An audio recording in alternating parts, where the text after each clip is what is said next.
It's the time for the package from China. Let's go!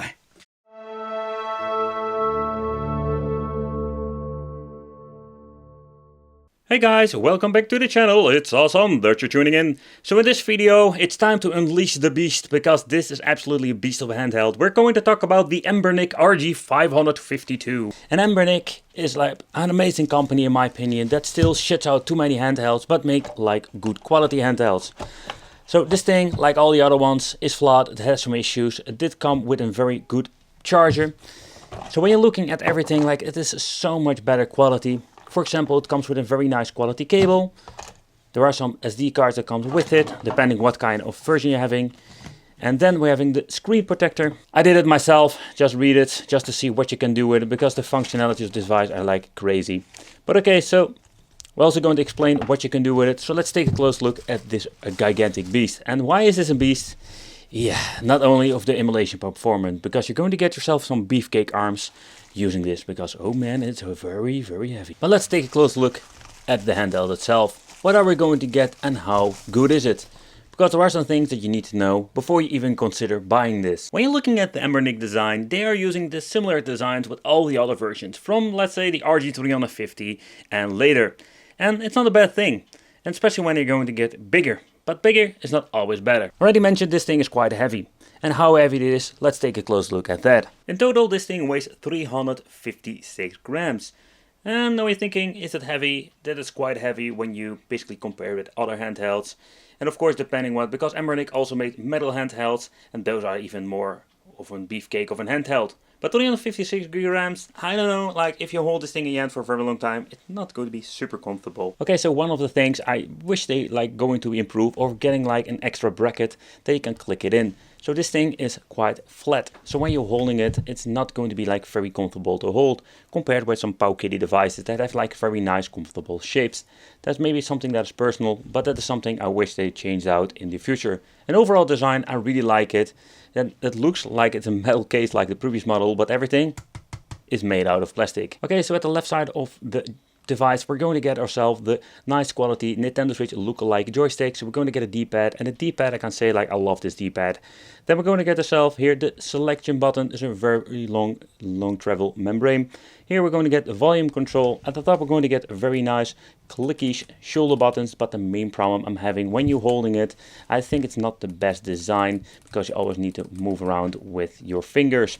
Some of the handhelds basically like put them in a row. That works way better in my opinion. Then we're going to get two USB connection, both Type-C. We're going to get the HDMI out. I don't know if this is going to be working on the release I'm having here, because in the future they will give some more updates and fix some issues.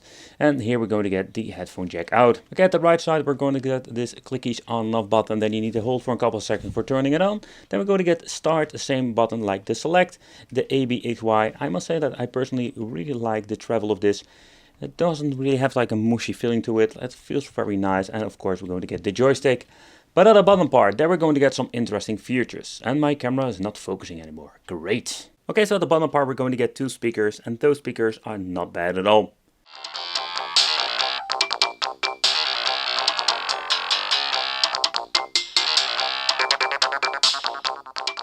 Another thing that I like about it, that we're going to get two, or better said, the dual slot SD function. And the reason why, because also we're having a dual option when it comes to a dual boot.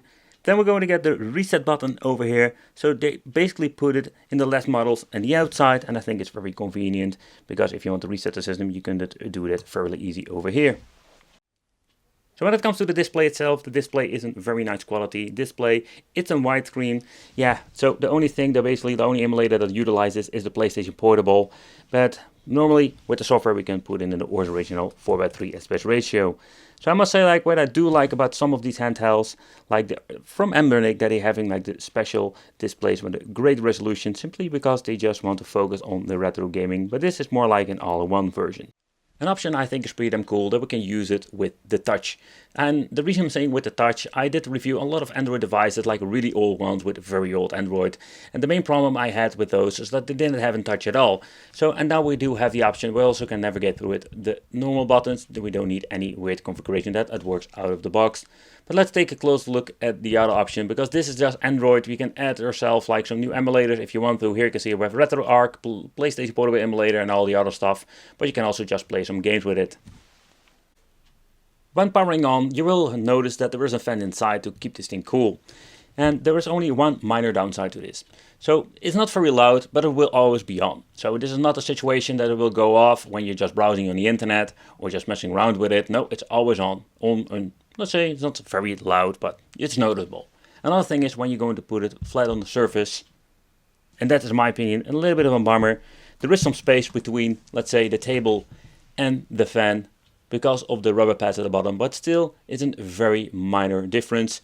And that is something that I think isn't going to be an issue, because you can hear you're blocking the fan. So if you're just going to like use this thing like this, you just want to maybe watch a video, you're blocking the fan. And that is maybe me being nitpicky about it, but yeah, it cannot be good for this thing, for the fan and for the cooling for the device.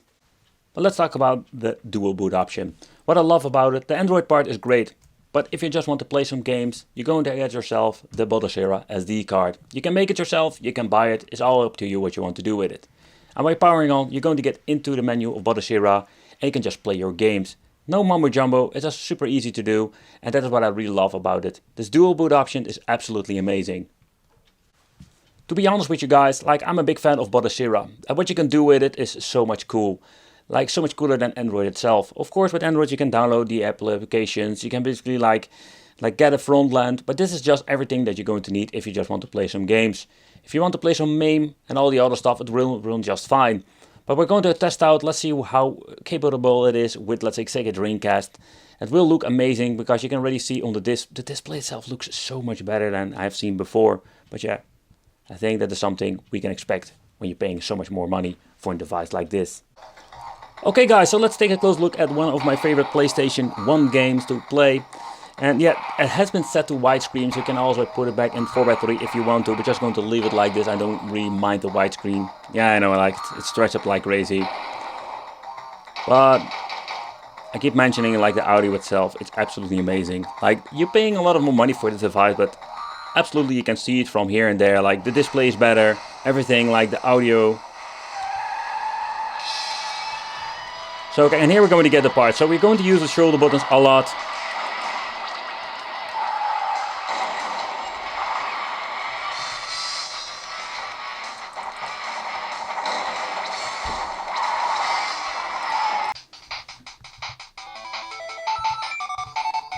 So when you're going to start to play some basic games for PlayStation Portable, it runs just fine.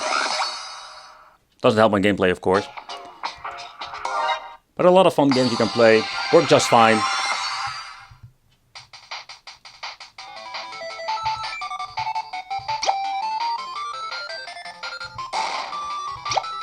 But wouldn't be surprised if we're going to do more some extended testing. A game like God of War will have issues, of course. Love the soundtrack. Okay, so we're reaching now the point that we're going to get more powerful handhelds, and when you want to play games like N64, it will always be like a mixed performance depending what kind of emulator you're running and what kind of game. But you're getting a way better performance that we have seen with the first generation of Anbenic devices. So that's quite, quite exciting. Another platform that will run just fine is of course Sega Dreamcast. And I'd say like depending on what kind of emulator also you're running, because with Android we can use it with Redream. Redream is an amazing piece of software. But when it comes to the FPS and the amazing speed that you're going to get with this device,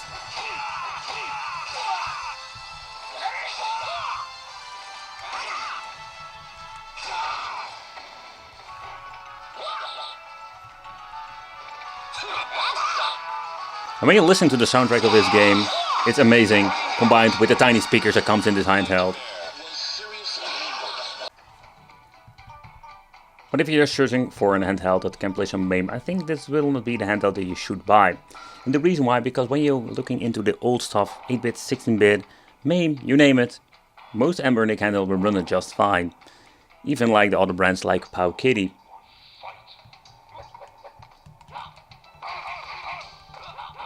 But most of the time what you're going to get are Handhelds that doesn't have the same freaking weight like this device.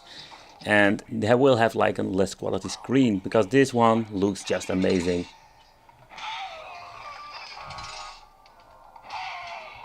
Yeah, are you done?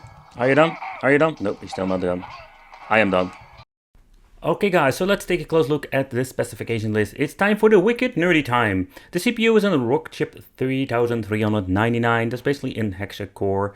And then we're going to get the GPU, there's a Mali T860, RAM 4GB LPDDR4. The battery life, it seems to be like this thing has 2x 3200 mAh batteries inside and gives you around the game time for around 6 hours. Software is Android and Bottle Zero Linux. Already mentioned, it's dual boot, so basically we can do a lot of cool things with this. But what do I think of the new RG552? To begin with, I was excited because it's Android, so it's something completely new. Because in the last couple of years they are releasing new handhelds over and over again in a different shape, but only with the same specs and kind of software that we have seen before. This is something new and something exciting. So when you're looking at the device, it still has some flaws when it comes, for example, with the volume control over here. While you're holding it, it's possible you're going to be accidentally like bumping into it. The fan itself, it's all fun that there is a fan, but if you're going to put it on the table, it will eventually like block the fan. You can just hear it sometimes, so that will not be a very good thing to do, especially when it's getting really hot. The price point of this device is way higher than all the other ones, but of course you're going to get more in return. For example, you're going to get a touchscreen, you're going to get Android functionality, we're going to have the options for Bottle Zero. There are so many things you're going to get. And again, like, I wish they like did a rethinking of the design itself. I understand if they want to use the same designs like with the other models, it's all fun and game. But in the thing, I'm more like, dude, like get yourself like a better solution when it comes to design, so it makes it more comfortable. Let me know in the comments, did you ever consider buying it or did you own it? What do you think of this handheld? Well, thank you for watching. Consider subscribing, hit that little bell, become one of the Wicked family, and I will see you in the next video. Go on.